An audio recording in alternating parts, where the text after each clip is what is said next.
إنه من سليمان وإنه بسم الله الرحمن الرحيم.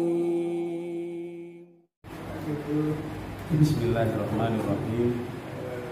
Assalamualaikum warahmatullahi wabarakatuh.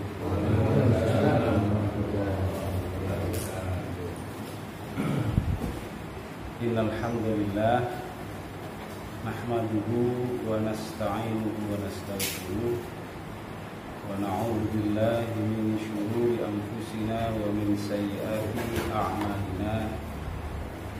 May yahdihillahu fala mudilla lahu wa may yudlil falan tajida lahu waliyyan mursyida. Asyhadu an la ilaha illallah wahdahu la syarika lah wa asyhadu anna Muhammadan abduhu wa rasuluhu la nabiyya wa la rasula ba'da. Allahumma shalli wa sallim wa barik ala sayyidina Muhammad wa ala alihi wa sahbihi wa man tabi'al huda bi ihsan ila yaumil qiyamah. Amma ba'du, fa ya ayyuhal hadirun al-kiram, usi nafsi wa iyyakum bi taqwallah faqad faza al-muttaqun. Kama qala Allah Ta'ala, ba'da a'udzu billahi minasyaitonir rajim, ya ayyuhalladzina amanu taqullaha wa qulu qawlan sadida yuslih lakum a'malakum wa yaghfir lakum dhunubakum wa may yuti'illaha wa rasulahu faqad faza fawzan 'azima. Hadratul muhtaramin, para hadirin Bapak sekalian yang berbahagia, yang dimuliakan Allah Subhanahu wa taala. Bersyukur kita aturkan kehadirat Allah Subhanahu wa taala. Alhamdulillahirabbil alamin atas segala limpahan karunia nikmat berupa taufik hidayah serta inayah juga maghfirahnya pada kita sekalian, yang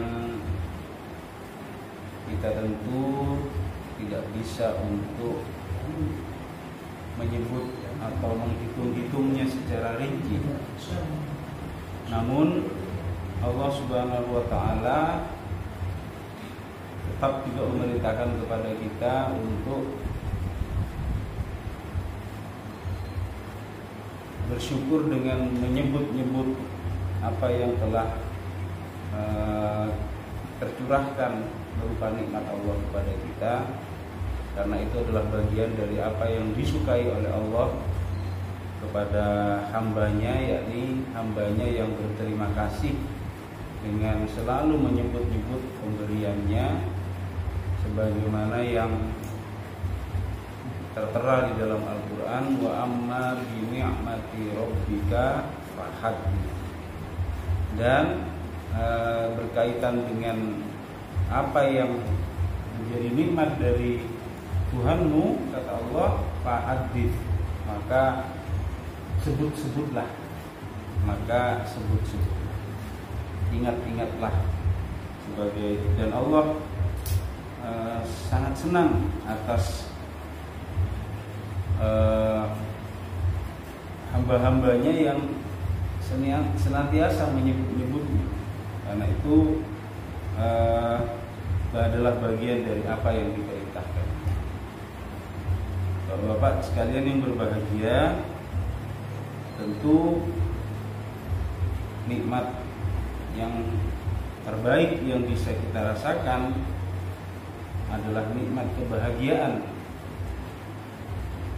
yakni perasaan bahwa Allah Subhanahu wa taala berkenan untuk meridhoi kita, melimpahkan keridhoannya kepada kita, sekaligus juga melimpahkan maghfirahnya kepada kita, karena kita telah berusaha untuk maksimal mungkin memenuhi semua ketaatan kita kepada Dia.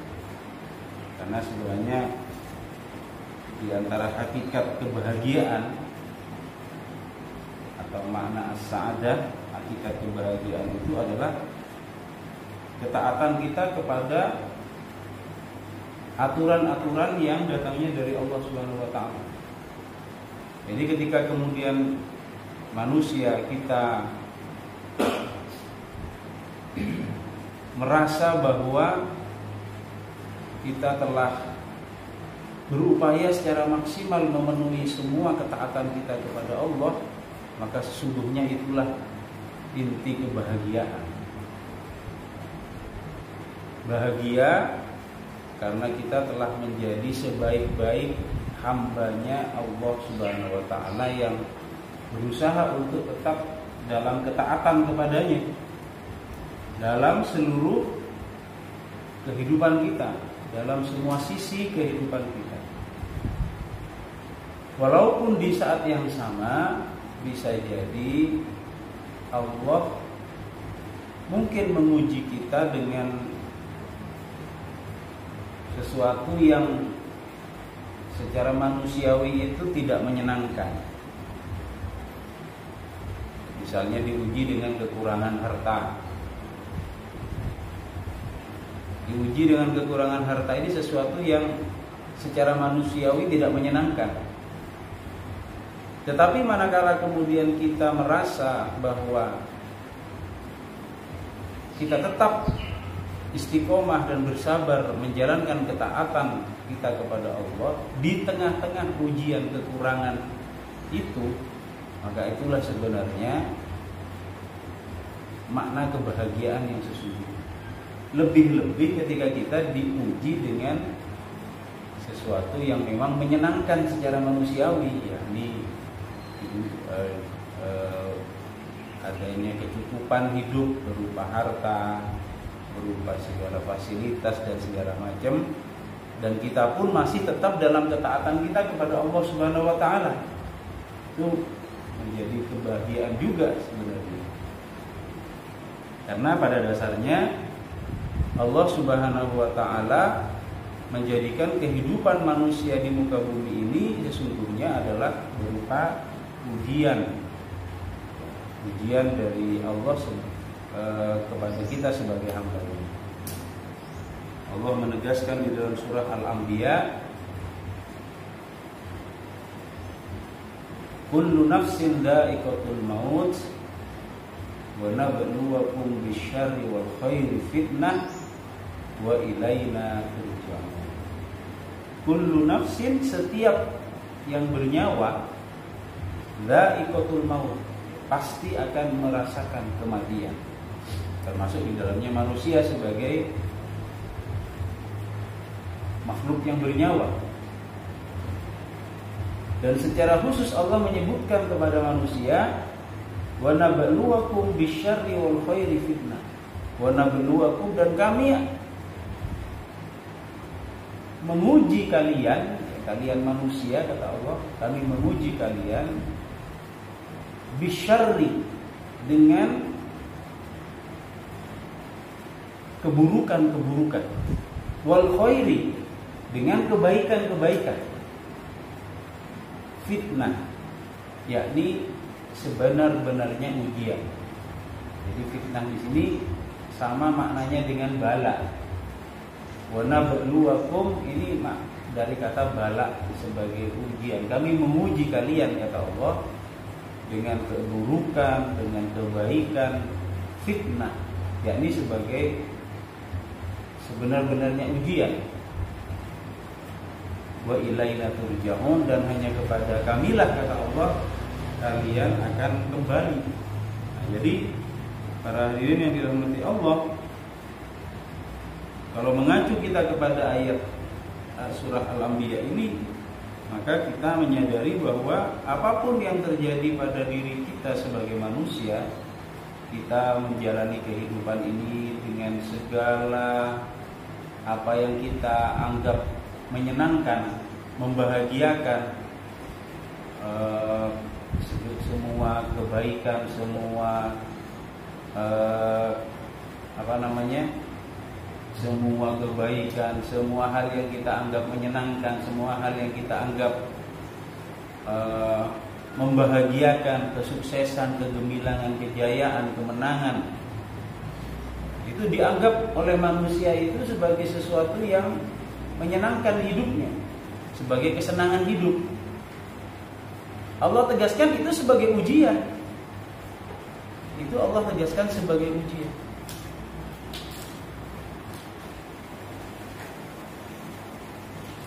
Demikian pula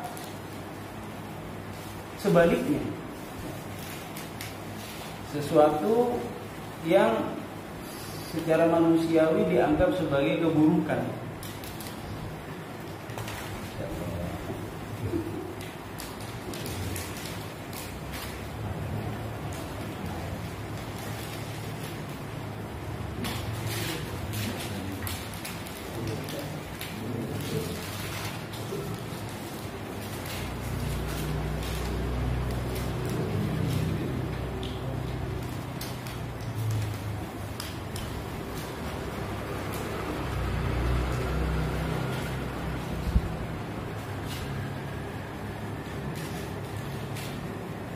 mengapa itu semua dikatakan atau disebut sebagai ujian? Tentu tidak lain karena semuanya itu pada saatnya akan dimintakan pertanggungjawabannya oleh Allah Subhanahu wa taala. Akan ditanya,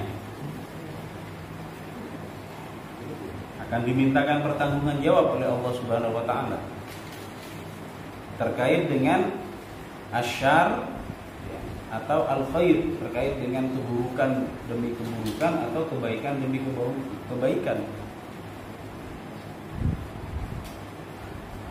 Dan ini yang harus kita luruskan dalam pandangan kita sebagai manusia, karena pada kebanyakannya manusia itu memandang bahwa ujian itu adalah ujian hidup itu biasanya hal-hal yang tidak disukai, hal-hal yang tidak disenangi. Contohnya, misalnya bencana musibah yang menimpa sebahagian dari kaum muslimin atau umat manusia.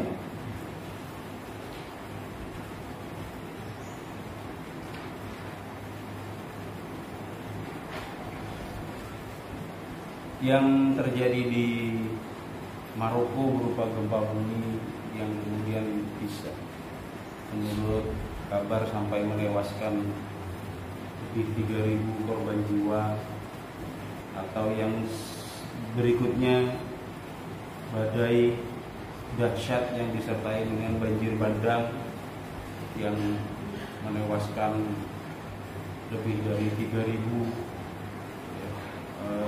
penduduk, sementara lebih dari 9.000 masih dinyatakan hilang, yakni di Libya beberapa saat setelah peristiwa gempa di Maroko.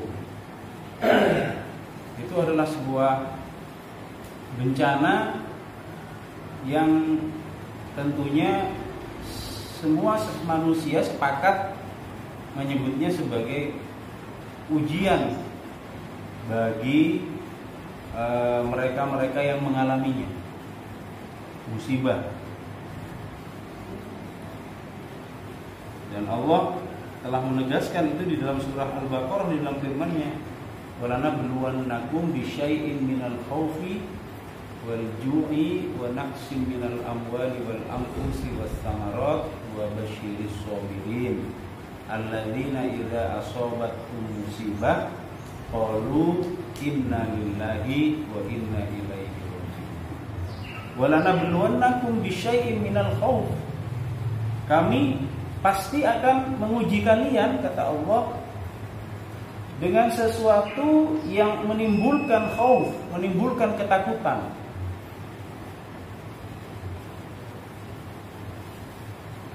Wa naqsim minal amwali wal anfusi wa wa naqsi minal amwali wal anfusi was thamarat. Dan berkurangnya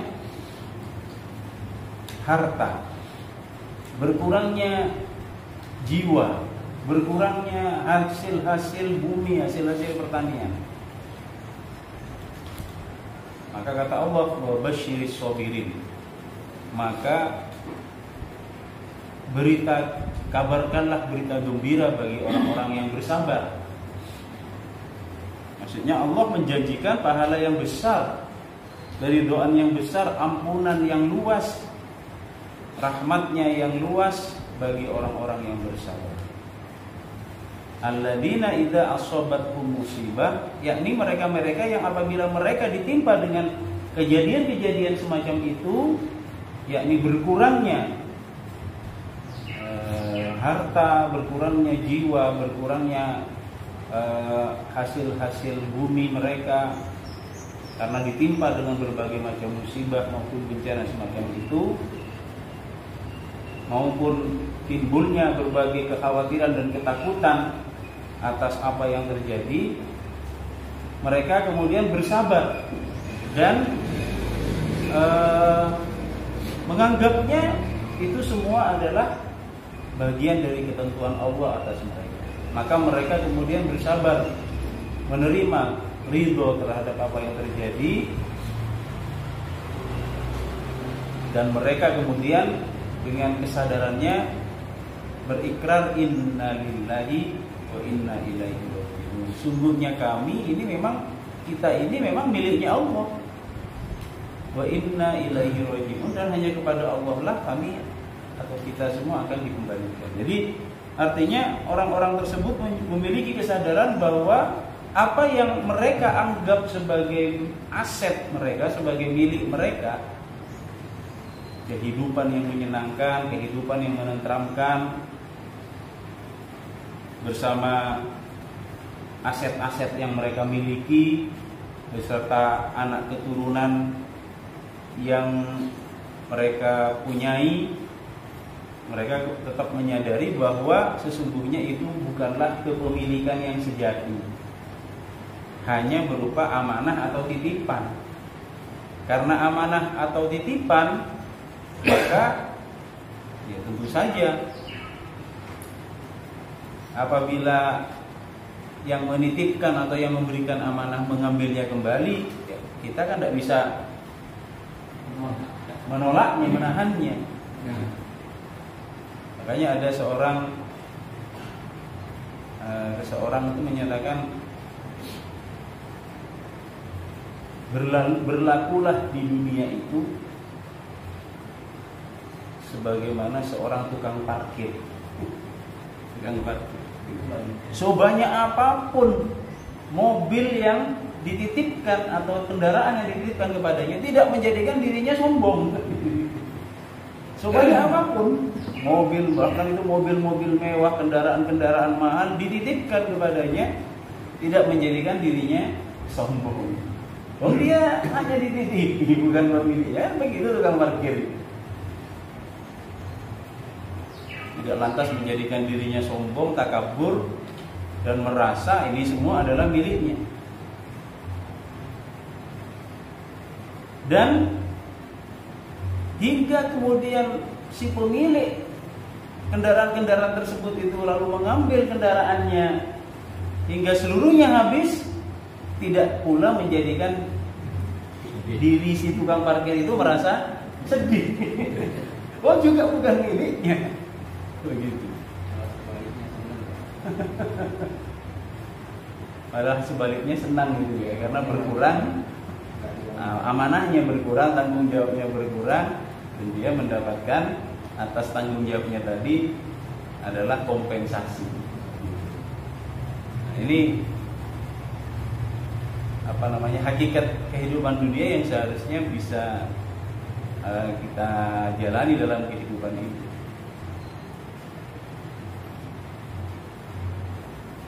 Sehingga kalau pakai filosofi ini berarti kembali pada katanya Abadani, berarti semua orang di dunia ini ngontrak rumah. Tidak ada yang punya rumah, tapi semuanya ngontrak. Ngontrak semua.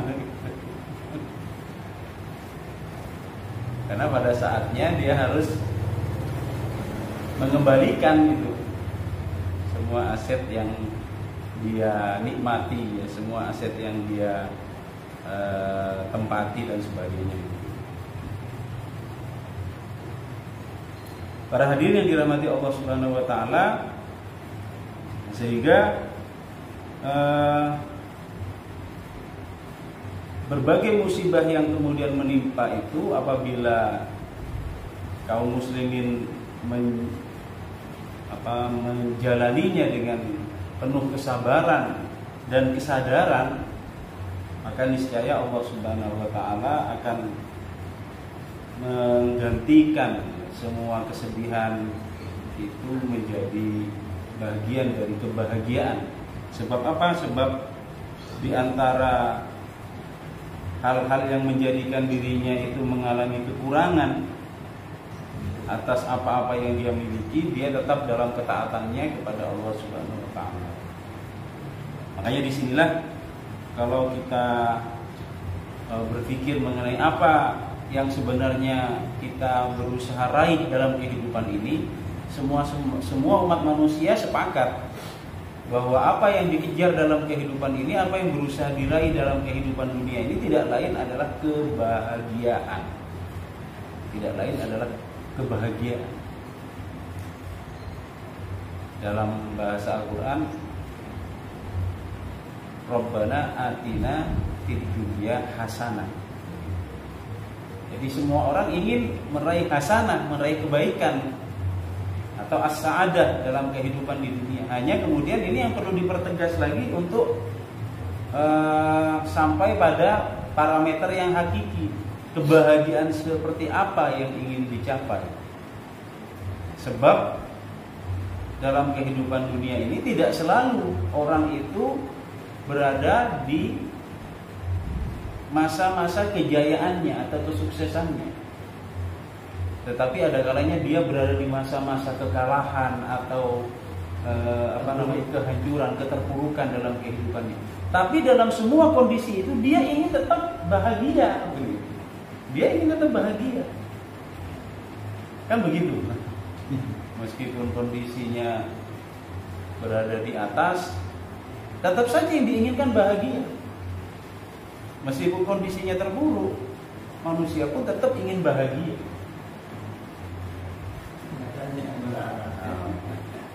Makanya kemudian harus kita definisikan dengan benar apa sebenarnya kebahagiaan yang harus diraih. Sehingga dalam kondisi apapun itu tetap bisa kita rasakan. Maka kalau kita kembali kepada pandangan Islam terkait dengan itu semua, maka tidak lain adalah kebahagiaan itu manakala kita tetap dalam keistiqomahan untuk taat kepada Allah Subhanahu wa taala. Karena taat kepada Allah itu tidak memandang orang itu harus berada di atas atau pada saat dia di bawah. Dia tetap taat, dia tetap istiqomah dalam ketaatannya kepada Allah, senantiasa menjalankan apa yang menjadi kewajiban-kewajibannya dan berusaha menjauhi dari larangan-larangannya. Makanya kata baginda Nabi Shallallahu Alaihi Wasallam, ya, ajaba li amril mukminin, sungguh ajaib kehidupannya orang-orang yang beriman itu. Dan itu tidak terjadi atau tidak ada kecuali hanya pada diri orang-orang yang beriman. Kalau dia mendapatkan kebaikan, ya, maka dia akan bersyukur. Dan itu adalah kebaikan buat dirinya. Dan kalau dia mendapatkan kekurangan, dia akan bersabar dan itu juga kebaikan buat dirinya. Jadi di situ itu sebenarnya esensi kebahagiaan. Ketika dia berada dalam kondisi yang menyenangkan, dia bersyukur karena dia mengingat bahwa Allah tetap memujinya dengan kebaikan demi kebaikan yang dia rasakan. Dan ketika keadaan sebaliknya, dia berada pada kondisi yang secara manusiawi dianggapnya tidak menyenangkannya, maka dia memilih tetap untuk bahagia dengan cara bagaimana? Yakni bersabar. Dengan cara bersabar.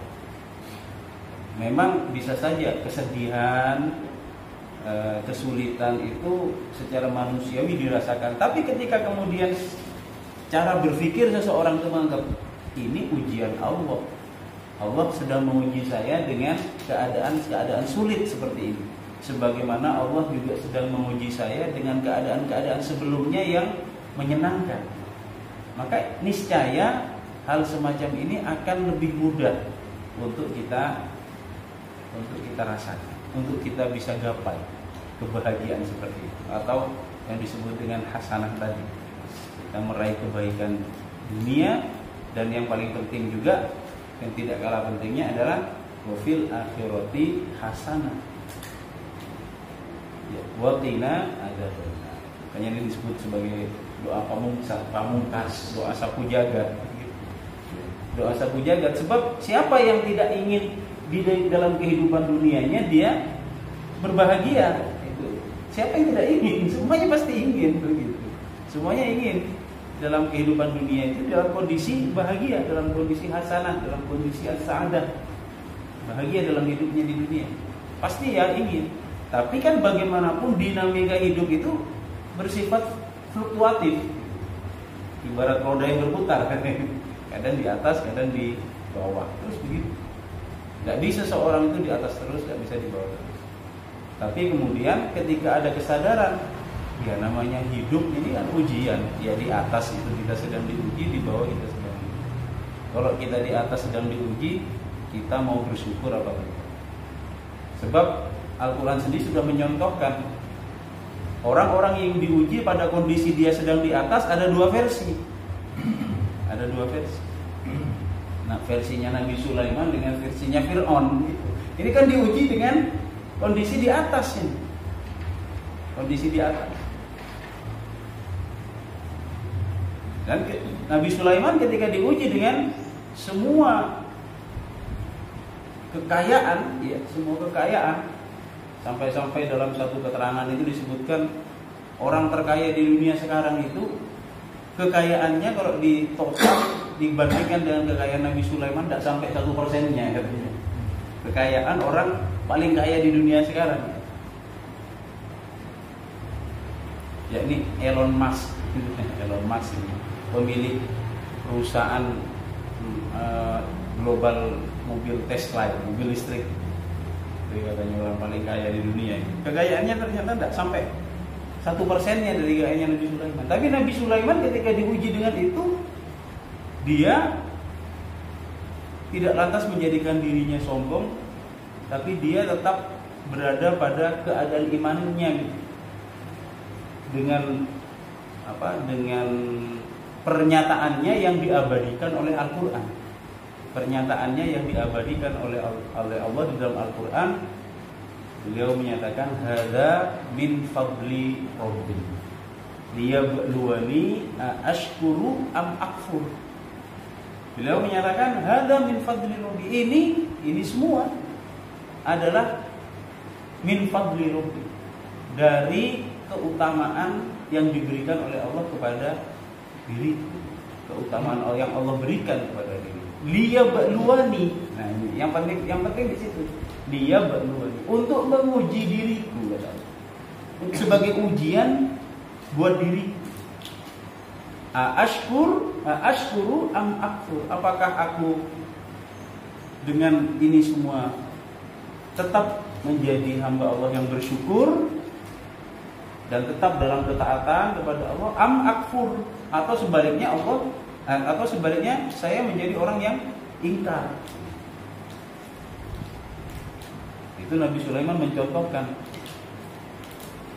Sementara pada kitab yang sama Allah juga memberikan gambaran orang yang diuji dengan keadaan yang sama, semua kekuasaan, kekayaan, kedudukan itu ada pada dirinya, tapi kemudian dia akhirnya mengingkari itu semua.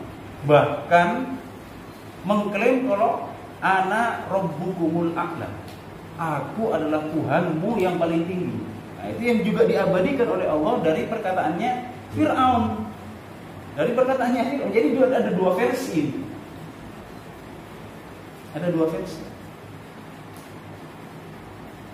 Yang satu tetap di dalam ketaatan dan kebenaran, yang satunya lagi mengingkari dan berada pada kekufuran.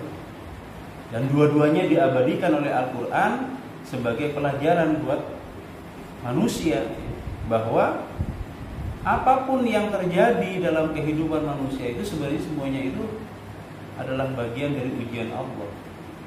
Jangan manusia kemudian ketika dia berada di atas merasa memiliki kuasa, lalu dia seenaknya ya, menindas, mendolimi,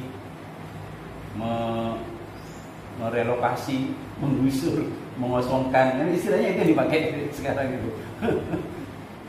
Yang terjadi bukan penggusuran tapi pengosongan katanya gitu. Nah, itu kan kurang ajar sekali gitu. Yang mau dikosongkan penduduk yang sebenarnya sudah tercatat. Ini ada bukti baru nih, ada keterangan baru. Ternyata ada sebuah artikel yang dikeluarkan oleh berupa tulisan Belanda. Tulisannya Belanda itu zaman kuno tentang tahun 1834. Dia menyebutkan bahwa di pulau itu, di Pulau Rempang itu ada penduduk dan pemerintah kolonial Belanda juga berusaha masuk ke sana.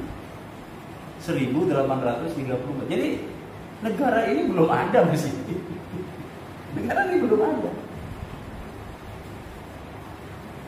Nah, ini kan gambaran bagaimana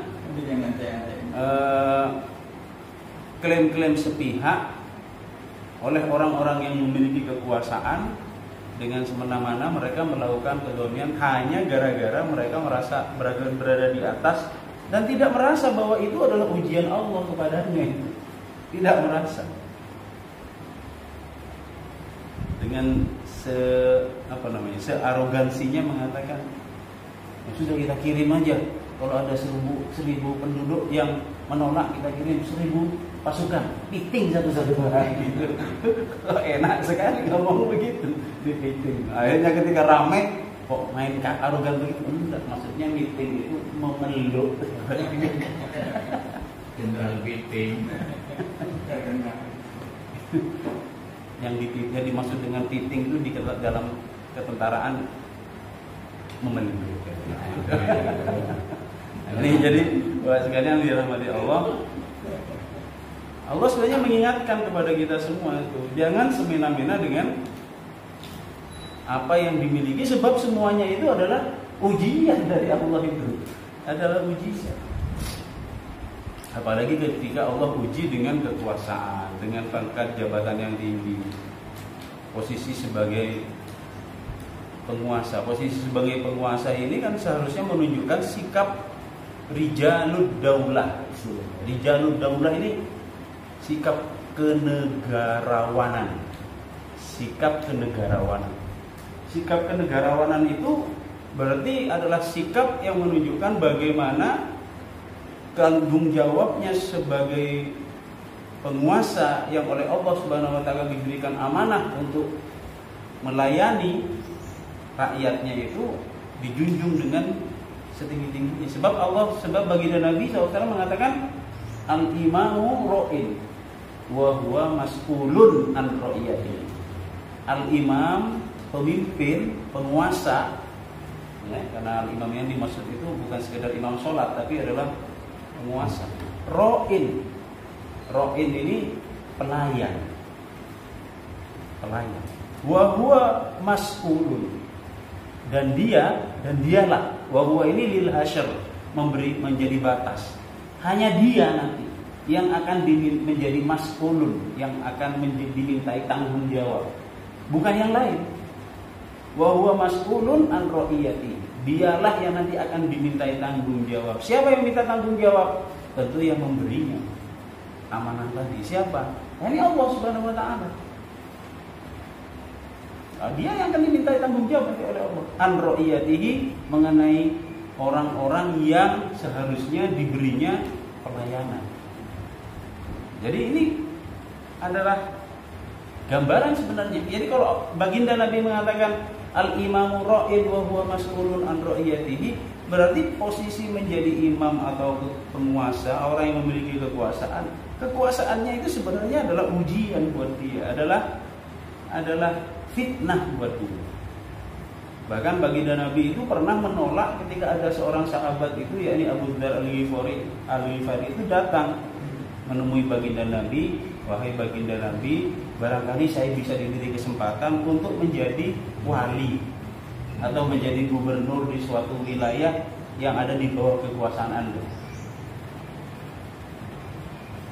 Maka baginda Nabi mengatakan kepada Abu Dzar, ya Abu Dzar, innaka dhaifun wa innaha amanatun. Engkau ini lemah. Wa innaha, dan sungguhnya jabatan yang kamu minta itu amanah. Wa innaha inda yaumil qiyamah hizyun wa nadhama. Dan sungguhnya jabatan itu, kata baginda Nabi, inda yaumil qiyamah, pada hari kiamat kelak, khizyun wa nadhama. Dia akan menjadi penyesalan. Wa nadhama. Nah, menjadi hizyun ini kesedihan, menjadi hal yang sangat menyedihkan. Wa nadhama, dan menjadi penyesalan.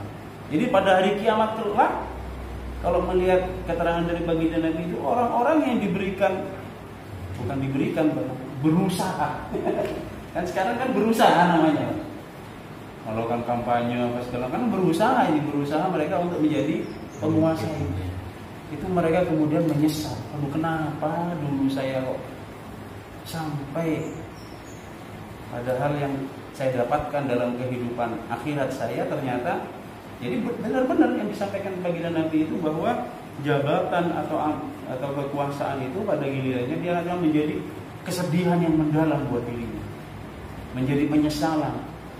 Kenapa? Karena kebanyakan tidak mampu berlaku amanah sebagaimana hakikat dari jabatan atau kekuasaan itu sendiri.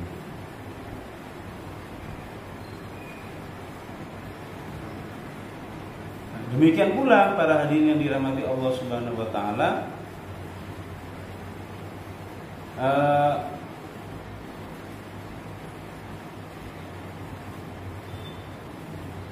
sampai-sampai baginda Nabi Shallallahu Alaihi Wasallam itu amat sangat mengecam orang-orang yang ketika oleh Allah Subhanahu Wa Taala diberikan posisi seperti ini, tapi dia berlaku yang sebaliknya.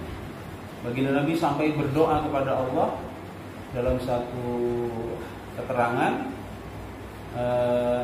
sebagaimana yang disebutkan, Allahumma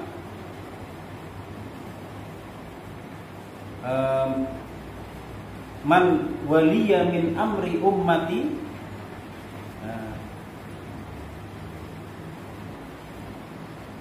wa syaqqa alaihim fashkuk alaihim wa man waliya min amri ummati farafaqa alaihim farfuq alaihim. Itu doanya baginda Nabi. Jadi sampai baginda Nabi itu mendoakan, ya Allah, siapa saja yang diberikan jabatan, diangkat dalam kekuasaan, amanah untuk mengurusi urusan umatku, kata baginda Nabi, man waliya min amri ummati, siapa saja yang diangkat menjadi wali atau yang mengurusi urusannya umatku, kata baginda Nabi, fasyaqqa alaihi, dan kemudian mereka menyengsarakan umatnya baginda Nabi, fashkuk alaihi. Jadi sampai Nabi, maka sengsarakanlah dia. Gitu. Sampai Nabi mengatakan begitu. Siapa saja di antara manusia ini atau di antara umatku yang diangkat untuk mengurusi urusannya umatku, lalu dia menyengsarakan umatku, fashkuk alaihi, maka sengsarakanlah dia, ya Allah. Wa man waliya min amri ummati, dan siapa saja yang diangkat sebagai penguasa atau orang yang diberi tanggung jawab untuk mengurusi umatnya baginda Nabi, farafaqo alaih, dan dia berlaku lemah lembut, menyayanginya, memenuhi semua kebutuhan-kebutuhannya. Farfuq alaih, maka sayangilah dia. Nah ini kan sampai sebegitunya baginda Nabi itu menghendaki agar urusan umatnya baginda Nabi ini selalu dalam kehidupan yang menyenangkan, yang membahagiakan, lantaran mereka-mereka yang mengurusi itu adalah orang-orang yang benar-benar memperhatikan.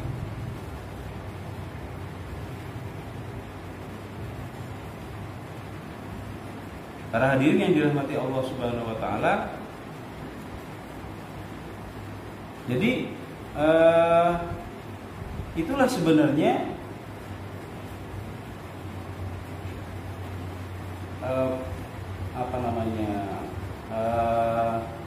sudut pandang yang semestinya bagi kita sebagai orang-orang yang beriman kepada Allah Subhanahu wa taala di dalam memandang kehidupan ini dan semua apa yang kita jalani dalam kehidupan ini, agar kita bisa mempola dengan benar. Misalkan di antara manusia, di antara kita sebagai manusia, Allah berikan kedudukan, Allah berikan jabatan, Allah berikan semua yang kita anggap sebagai kesuksesan, kemenangan, kejayaan dan sebagainya. Kita tetap tidak boleh melepaskan pandangan kita bahwa semua itu adalah ujian dari Allah. Sebaliknya juga begitu.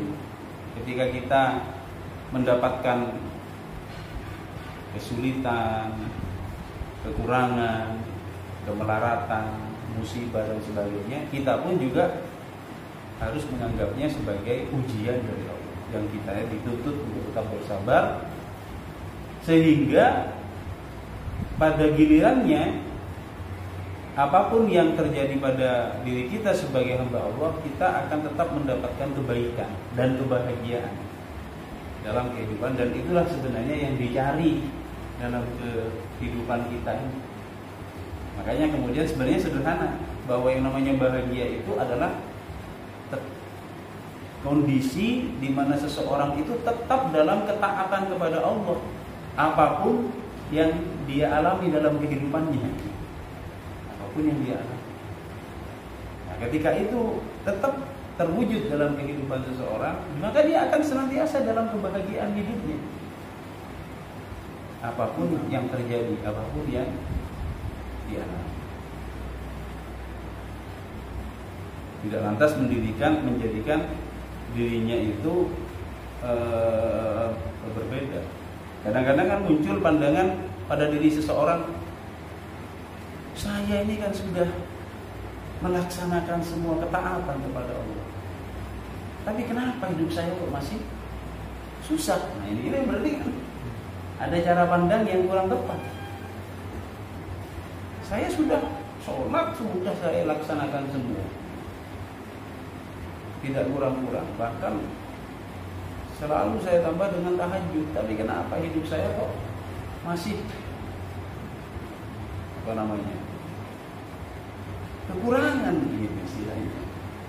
Kan mungkin ada kita dapati orang-orang yang masih punya cara pandang begitu. Saya ini sudah melaksanakan semua yang baik, tapi kok Allah menguji saya dengan penyakit ini tidak selesai, tidak sembuh-sembuh misalnya. Padahal saya sudah. Bisa jadi ada cara pandang begitu juga pada sebagian kalangan. Sehingga dia bersedih dengan akhirnya, karena kondisi demikian yang terjadi, dia kemudian menyerah. Maksudnya menyerah itu putus asa, tidak lagi taat. Nah, gak ada gunanya saya taat kepada Allah, masih susah hidup saya itu. Ya sudah, tidak ada. Akhirnya yang terjadi benar-benar dia putus asa. Nah, kalau sudah sampai pada derajat putus asa, itu berarti dia sudah kehilangan keimanannya karena sudah putus asa. Karena Allah sudah menyatakan keputusasaan itu adalah karakter orang-orang kafir. Wala tayasu mir rauhillah. Jangan kalian sampai putus asa dari rahmatnya Allah. Innahu la yayasu mir rauhillah illal qaumul kafirun. Karena sungguhnya tidaklah berputus asa orang itu dari rahmatnya Allah, melainkan dia orang kafir. Orang kafir. Misalnya dia orang yang beriman dan ujian yang mungkin dirasa tidak menyenangkan itu masih terus dia jalani, maka dia bersabar. Dan itu adalah menjadi kebaikan buat dirinya. Dan kalau kita telaah bahwa sekalian dirahmati Allah, ternyata semua dinamika kehidupan yang dialami oleh manusia itu sudah dicontohkan pada kehidupannya para nabi dan rasul. Kehidupannya para nabi dan rasul itu komplit semuanya itu menjadi contoh. Ada yang diuji dengan kekuasaan yang luar biasa, kerajaan yang luar biasa diuji. Para nabi itu ada yang diuji dengan ini. Ya, ini para Nabi Sulaiman, Nabi Daud. Ada yang diuji dengan itu kan penyakit. Nabi Ayub ini bahkan ujiannya luar biasa. Beliau sebelumnya kan orang pebisnis yang sukses ini. Nabi Ayub, keturunannya banyak, anak-anaknya banyak. Sampai-sampai oleh Allah akhirnya diuji dengan penyakit yang tidak kunjung sembuh, yang itu akhirnya menghabiskan asetnya, dan dia kemudian akhirnya dijauhi oleh keluarganya. Kita tentu tidak mungkin mengatakan, karena kadang-kadang ada orang mengatakan begini, dan ini sebenarnya kalau menurut kami satu kekeliruan. Misalnya kita melihat ada orang diuji dengan satu kesulitan, lalu kita mengomentari, dia memang begitu, dulunya dia begitu, nah gitu. Kadang-kadang kita begitu, ya, gitu. Misal gitu, ya penyakitnya tidak sembuh-sembuh, sebab dulunya dia begitu, polanan apa tanda gitu. Nah gitu. Jadi kita kemudian menjatuhkan klaim atau vonis bahwa itu sebagai hukuman dalam tanda petik, sebagai hukuman. Nah itu sebenarnya tidak tepat juga, tidak tepat, karena yang Allah justru nyatakan, ya, selama dia orang yang beriman kepada Allah, itu ujian buat yang bersangkutan. Selama dia masih terkategori muslim, dia ujian buat dia. Tidak bisa dikatakan sebagai hukuman, tidak bisa. Karena penyikapannya itu tidak lain adalah ketika dia bersabar atas ujian yang dia terima, mungkin penyakit yang dia terima atau kesulitan hidup yang dia terima dan sebagainya. Dia bersabar, bertawakal kepada Allah, maka Allah mengganti kesabarannya itu dengan sabdanya, innama yuwaffas sabiruna ajruhum bighairi hisab. Allah mengganti kesabaran yang dia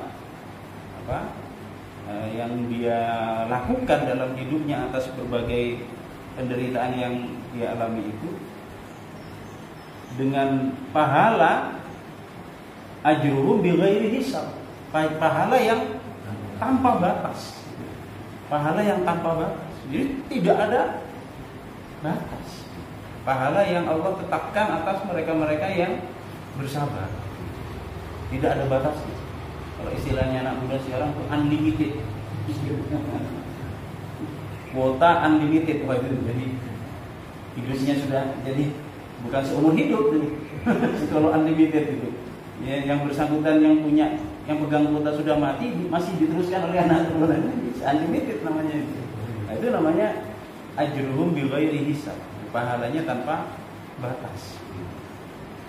Dan yang tidak kalah pentingnya, kesabaran itu juga akan membuahkan ampunan Allah Subhanahu wa taala atas dosa-dosa maupun kesalahan yang dia lakukan. Nah, ini kalau kemudian cara pandang seorang yang beriman itu demikian, maka masa dia tidak bisa bahagia itu? Pasti bahagia gitu. Pasti akan merasakan bahagia. Dia diberikan kejayaan, dia bersyukur, dan itu akan menjadi kebahagiaan buat dirinya. Dia diberikan penderitaan dan dia bersabar, dan itu akan menjadi kebahagiaan buat dirinya. Makanya dikatakan sungguh ajaib hidupnya orang beriman. Dia tetap berbahagia dalam kondisi apapun gitu. Artinya tetap taat, tetap patuh, tunduk, tawakal hanya kepada Allah Subhanahu wa taala. Ya, tapi bukan berarti artinya dalam hal-hal tertentu tawakal dan bersabar itu meniadakan upaya. Bukan begitu artinya. Bukan lantas kemudian tidak ada upaya sama sekali. Karena misalnya orang yang sakit, ya, dia tawakal bersabar, lalu sama sekali tidak mau berobat misalnya. Ini juga kurang tepat. Meskipun dalam Islam itu pengobatan itu tetap hukumnya bukan wajib, hukumnya sunnah. Dianjurkan untuk berobat. Dianjurkan. Didasarkan kepada satu keterangan bahwa ada seorang perempuan datang kepada baginda Nabi mengadu, "Wahai baginda Nabi, saya mohon doanya panjenengan didoakan kesembuhan kepada Allah atas penyakit yang saya derita." Ternyata ibu itu menderita penyakit epilepsi atau ayam. Maka baginda Nabi mengatakan, jadi meminta doa kepada baginda Nabi ini kan bagian dari usaha supaya sembuh kan, bagian dari usaha. Rasulullah mengatakan, bisa saja engkau saya doakan kepada Allah, tapi maukah kamu saya kasih tahu sesuatu yang lebih baik lagi dari itu, lebih baik lagi dari meminta doa. Maka perempuan tadi, ibu tadi mengatakan, mau ya Rasulullah, mau. Maka Rasulullah mengatakan, engkau bersabar atas penyakitmu, maka itu lebih baik bagi dirimu. Maka baginda Nabi. Akhirnya perempuan tadi mengatakan, baik baginda Nabi, saya memilih bersabar. Saya tidak perlu didoakan. Saya memilih bersabar, kata baginda. Tapi saya tetap minta doa kepadamu supaya kalau saya kambuh gitu, maka hijab saya itu tidak tersingkap. Yang namanya orang epilepsi ini kan kadang-kadang sudah hilang ingatan. Dia memilih bersabar dan meminta doa kepada baginda Nabi supaya kalau sedang kambuh Allah menjaga auratnya, Allah menjaga kehormatannya. Ini kan bagus sekali nih. Akhirnya baginda Nabi mendoakan kehormatan atas ibu Nabi supaya Allah tetap memelihara kehormatannya pada saat sedang sakit. Ini adalah di antara teladan kesabaran. Sebab siapapun tahu kalau sudah didoakan sembuh oleh baginda Nabi, ini mesti makbul itu, pasti makbul, karena Allah pasti akan mengabulkan doanya beliau. Tapi dia lebih memilih apa yang oleh baginda Nabi dikatakan lebih baik, yakni bersama. Nah, jadi ini juga bahagian para hadirin yang dirahmati Allah Subhanahu wa taala atas ujian yang menimpa. Karena itulah maka tidak ada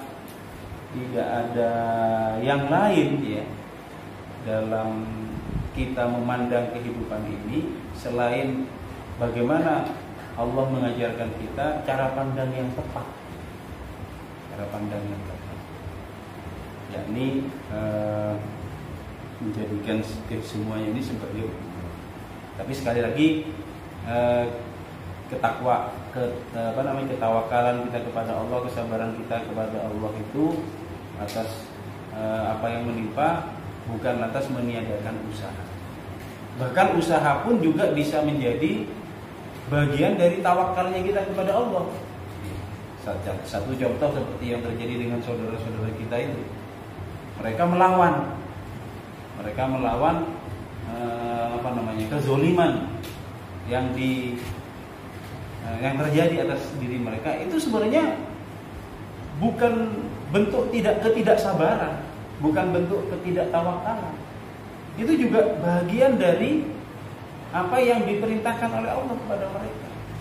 Karena Allah itu memerintahkan kepada kita itu apabila terjadi hal-hal yang demikian, maka kita harus menunjukkan perlawanan kita. Bahkan baginda Nabi mengatakan, siapa yang mati dalam mempertahankan hak miliknya, fahuwa syahid, maka dia mati syahid. Mati mempertahankan hak miliknya. Ada pencuri datang, ada perampok datang ke rumah, kemudian melawan. Lalu kemudian dengan takdir Allah, si pemilik rumah sampai akhirnya meninggal, maka dia dihukumi syahid dalam pandangan Islam, meskipun tetap harus diperlakukan sebagaimana jenazah, ya, bukan jenazah syuhada di medan peperangan, tapi dia mendapatkan pahala syahid. Pahala syahid. Jadi tidak salah dalam pandangan Islam ketika misalnya ketidakadilan atau kedoliman yang dirasakan itu lalu membuahkan perlawanan. Bukan lantas dikatakan Anda itu harus sabar, Anda harus tawakal, lalu mau-mau saja menerima semua ketidakadilan juga tidak dapat diterima. Justru bagi kaum muslimin yang tidak ada kaitan, tidak mengalami kejadian tersebut, ya, berarti kita juga tetap diberikan oleh Allah tanggung jawab untuk tetap mengingatkan saudara-saudara kita yang lain agar mereka tidak berlaku zalim, tidak berlaku aniaya kepada sesama kaum muslimin. Sebab semuanya itu nantinya akan dimintai pertanggungjawaban di sisinya Allah Subhanahu wa taala. Mungkin sementara demikian Bapak sekalian yang bisa kita bahas kaitannya dengan fenomena yang terjadi saat ini dalam kehidupan kita, yakni bahwa sesungguhnya apa yang terjadi pada diri kaum muslimin, ya, semua dinamika kehidupannya adalah bagian dari ujian Allah Subhanahu wa taala kepadanya untuk agar kita berlomba-lomba mempersembahkan nilai terbaik, ya, di hadapannya Allah Subhanahu wa taala, karena esensi ujian itu sendiri adalah demikian. Allah menyatakan, inna ja'alna ma'alal ardi zinatan laha liyabluwahum ayyuhum ahsanu amala. Sungguh kami, kata Allah, menjadikan apa yang ada di muka bumi ini zinatan laha, itu indah bagi manusia, ya, digunakan sebaik-baiknya oleh manusia, liyabluwahum, untuk menguji manusia itu.